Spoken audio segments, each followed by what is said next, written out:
Ayer en la semanal por fin se presentaron los recortes, fusiones, eliminaciones. Digo, se anunciaron, porque hemos visto con otras propuestas del Ejecutivo que su propia gente dice que no. Y ayer mismo se hablaba de que 80% amerita de Congreso. O sea, 80% de los cambios planteados ameritan ir al Congreso. Aparecen algunas cosas, algunas eliminaciones, lo que uno va a venir reclamando desde hace muchos años. En muchas instituciones que construyen, muchas instituciones que están a nivel social, o sea, muchas instituciones haciendo lo mismo, duplicando, triplicando recursos, y eso, en principio, eso es importante, eso es bueno. La cuantificación, bueno, el gobierno habla de 25,000 millones. Claro, el presidente Abinader fue muy reiterativo en que es eficiencia y eficacia, no necesariamente una disminución del personal, de los presupuestos, la gente se van a reajustar. Dice que hay ahorros, ¿no?, por eficiencia y eficacia, por eliminación de duplicidades, pero que no es un sacar personas de sus puestos. Y los ministerios más importantes en esta fusión, de donde permanece la discusión, es lo relativo a educación y educación superior. Y al MEPI. Aunque hubo una nota del el ministro de la Administración Pública, que decía que en lo relativo a esta fusión de educación superior y educación, se dejó fuera lo relativo a ciencia y tecnología, que con el ingrediente de innovación iría a otra dependencia, a otro lugar. Ese era un elemento de fuerte discusión en el gobierno, porque en otras partes, en los países en que la innovación y desarrollo de tecnología han avanzado mucho, hay entes muy consolidados o ministerios que tienen que ver con tecnología e innovación. Y entonces había la discusión de cómo colocar esa parte, meterla debajo del Ministerio de Educación, con todas las dificultades que tiene el Ministerio de Educación, que sería a lograr los esfuerzos y avances que realmente hay en lo referente a la innovación y el uso de tecnologías de la información, el esfuerzo del proyecto Burocracia Cero y de inteligencia artificial que se están haciendo. Entonces eso, al menos en esa parte, se logró sacar esa parte de ahí, que era una discusión, repito, fuerte en el gobierno. Prevalece en algunos ámbitos lo relativo a que no deben juntarse, porque las deficiencias del Ministerio de Educación contaminarían lo que hay en el Ministerio de Educación Superior. Yo creo, hay la experiencia de que operan juntos en otros lugares del mundo. Hay que ver la arquitectura en esos lugares. No, y sobre todo con dominicanos, ¿no? ¿Verdad? Hay que ver la arquitectura en esos lugares, las historias, qué cosas se han hecho, cuáles son las deficiencias, cuáles son las ADP que tienen, en fin. Creo que eso ameritará más discusiones. Cuando iniciaba hablaba de anuncios, porque probablemente veremos cosas que no se van a concretar y otras que van a devolverse. Y otras que cuando vayan al Congreso, ahora como han hecho los diputados PRMistas, que el presidente planteó eliminación de 53 diputaciones, y ellos le dicen, no, vamos 20 si quiere. Pues está bien. Está bien. Y hay otros temas con la unificación de las elecciones. Entonces, lo de ayer es un conjunto de propuestas, yo creo que hay buenas intenciones ahí, es algo que se ha reclamado mucho. Y algunos desde la oposición se habló de cambios cosméticos, pero una opinión importante desde el PLD, la de Juan Ariel Jiménez Núñez, hizo unos tweets en el que apoyaba la reforma y solo puso reparo a un elemento menor de las funciones planteadas por el gobierno. Y el Ministerio hablé de educación superior, está lo relativo a Hacienda y sí, economía, planificación y ADEPAS agricultura. Y ADEPAS agricultura. También hay otras experiencias en que Hacienda y economía están juntos. Eso puede funcionar. Y yo creo que en el planteamiento hay cosas correctas e importantes. Ministros, como dije hace un ratito, que dejarían de ser ministros. Y el presidente, cuando le daba sus palabritas, le pasaba la mano a Pavel, mira, qué bueno, qué orgulloso que está aquí cooperando, participando. Pavel no es personal. Que Pavel Isa pasaría a viceministro, ya con la consolidación del Ministerio de Hacienda y Economía. Y en otro ámbito, después de mucha discusión, y yo sé jodido con eso, con lo relativo a que no existe el Ministerio de Administrativo. Eso no existe. Al final me dan la razón. Después de fuñir con muchísimos presidentes, con muchísima gente que lo asumió hasta personal, y no existe. No fue creado por ley. Eso es un invento. Esto Leonel, Danilo y Abinader para complacer egos, pero eso no fue creado en el gobierno de Danilo Medina, y lo he explicado. Cuando se intentó meter eso de contrabando en el Senado, lo único que hicieron fue, mira, mételo ahí en el artículo 18 de la Ley de Función Pública y consígnalo como un viceministerio para los asuntos administrativos de la presidencia. Que nada más pueden ser 7 viceministros. Y se consignó así. Se aspiraba, y siempre me molestó el comportamiento del antiguo ministro de Administración Pública de Santiago, el amigo Camejo. Ventura Camejo. Me molestó porque cuando le hice los reparos a Camejo, un día apareció con una hojita de una hoja que era el cambio que se haría. Intentaron sorprender al Senado y el Senado le dijo no, al Congreso, vamos a ponerlo como un viceministerio para los asuntos administrativos de la presidencia. Luego, en el gobierno de Danilo se quedaron con su decreto de ministro. La gente le decía ministro, yo nunca le dije ministro.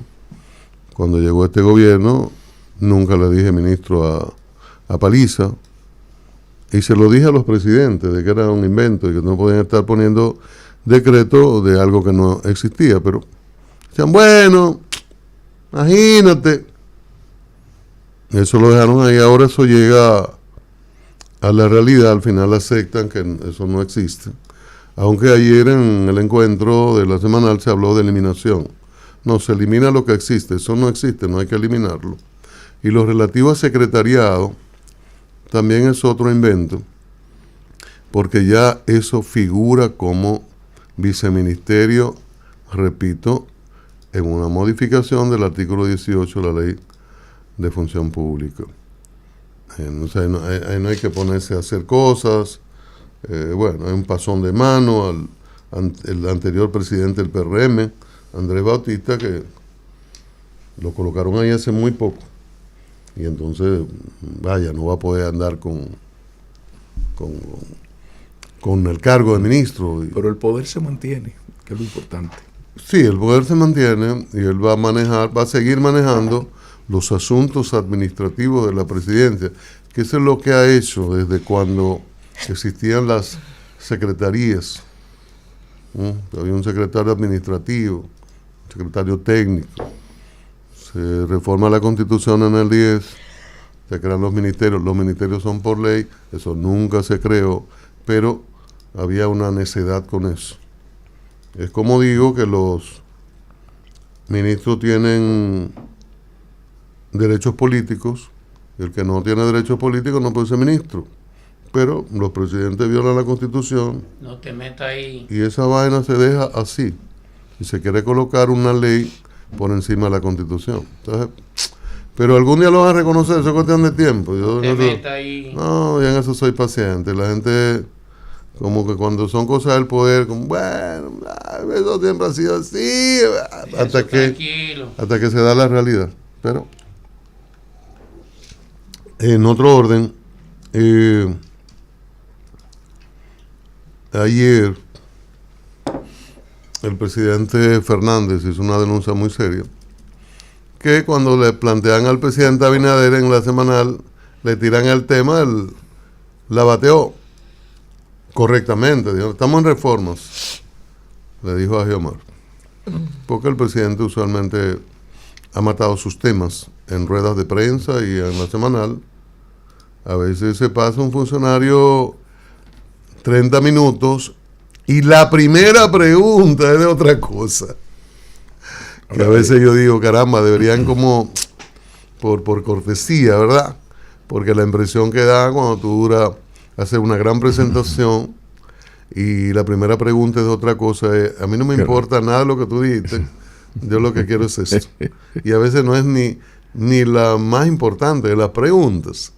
Pero en este caso, el gobierno, después de tanto tiempo, y uno reclamándole que qué era lo que iba a hacer, que por fin diga lo que qué es lo que va a presentar, al final lo hace, una presentación muy completa por los datos que Simón Front y el ministro de Hacienda presentaron, evidentemente que hubo un trabajo, ¿verdad?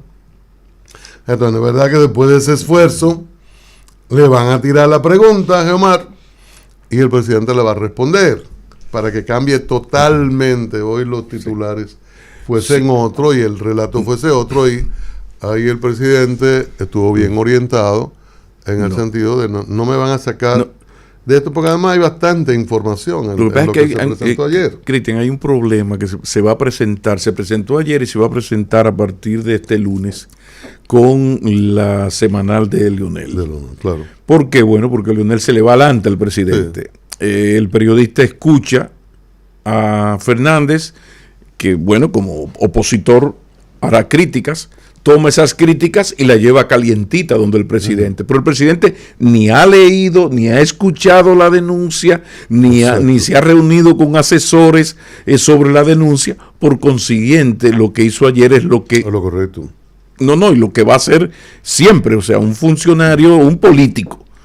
Eso está escrito. O sea, un político, señor Jiménez, el ministro Julián Roa dijo que usted vendía droga en San Carlos. Bien, entonces usted tiene que decir, no, es que yo no he leído esa declaración. Permítame leer las declaraciones de Roa y yo le respondo. Entonces el presidente, la posición de ayer se va a repetir mucho. Pero aún así, ayer yo entiendo que... Y más si se tira tan duro como Fernández ayer. No, ayer. Aún así yo creo que cuando tú presentas y creas tu escenario para algo, cosas importantes, tú tienes que batear lo otro, tú no puedes dejar que te metan el otro tema. Aunque el responsable de que metan otro tema es el mismo presidente, que repito, en ruedas de prensa y en la semanal, él fue el primero que abre los turnos para otra cosa. Y a veces, lo he dicho aquí, han convocado actividades importantísimas en Palacio, Salón de las Cariátides y todo el gobierno. Terminan la actividad, lo que anuncian, entonces le hacen una pregunta a otra cosa y el presidente la responde. Y por eso, a veces cosas importantes quedan en el sexto párrafo diciendo que él hizo la declaración en una actividad donde anunció tal cosa. Entonces, pero bueno, ese es un comportamiento que ya la gente que le acompaña en comunicación, en que a veces el presidente, ¿verdad?, tiene sus formas. Pero la denuncia de Leonel Fernández, aunque no se respondió ayer, es algo muy delicado, porque volvemos a un tema que está en el centro, que nunca se ha ido está ahí y el gobierno no haya cómo responderlo. O sea, hay un contrato que se dijo fue anulado, pero se siguió ejecutando. Los dueños del contrato dijeron, mira, ¿qué es lo que van a hacer? Y advirtieron que podían apagar sus semáforos. Los semáforos fueron apagados. El ente oficial dice que fue un sabotaje. Entonces, ni hay información respecto de si sigue el contrato, no sigue, rescindido o lo que fuere, pero tampoco hay información con relación a un hecho de seguridad pública o seguridad nacional que debería estar investigando el Ministerio Público. Entonces hay esas dos cosas. Ahora dice Leonel Fernández que no es un desorejado, que no es un loco. Dice, miren, ocurrió esto, se emitieron señales 4G desde un edificio de Intran a través de los trancores y los semáforos y la diablura esa. Entonces parece que hay un espionaje masivo y eso atenta contra la seguridad individual. Estamos hablando de un hecho gravísimo, pero para más INRI, la persona del contrato y la que están señalando es una persona que en el pasado fue señalada, incluso en el mismo, uno de los gobiernos de Fernández fue sometido. Todo un historial. Todo un historial. Hoy el Diario Libre recrea la historia de este señor Jochi Gómez y las situaciones en que se ha visto envuelto de hackeo y otras cosas. Entonces, ¿qué es lo que va a hacer el gobierno con esta denuncia? Que repito, estuvo bien que Abinader no la respondiera ayer en medio de su actividad, pero hoy temprano, DNI o el presidente o el vocero de la presidencia o el Indotel, alguien con altas responsabilidades en el gobierno tiene que responder a una pregunta tan grave como que cualquiera no podría estar siendo espiado en este momento. Y además hay antecedentes o se citan antecedentes de ese tipo de situaciones. O sea, Fernández se estrenó dándole durísimo y eso no se puede quedar en el aire. Eso no se puede quedar en el aire. En ninguno de los tres niveles. La iglesia hermano de Lutero. Entonces, bueno, vamos a comerciales y continuaremos, que hoy hay muchos temas. Y hoy vamos a tener la visita del comisionado de policía. Vamos a tener una entrevista a las 8 con el comisionado de policía, Luis García. ¿Es de Colombia? Es colombiano, fue jefe de policía de Colombia, un hombre de una gran experiencia en los temas de orden público y policiales, y está ahí con discreción, cierta discreción, como comisionado, después del ruidoso español, ¿cómo se llamaba el español? Vila. El señor Vila. Un grosero de todo el tamaño. Un grosero de todo el tamaño. Comerciales. El momento es ahora.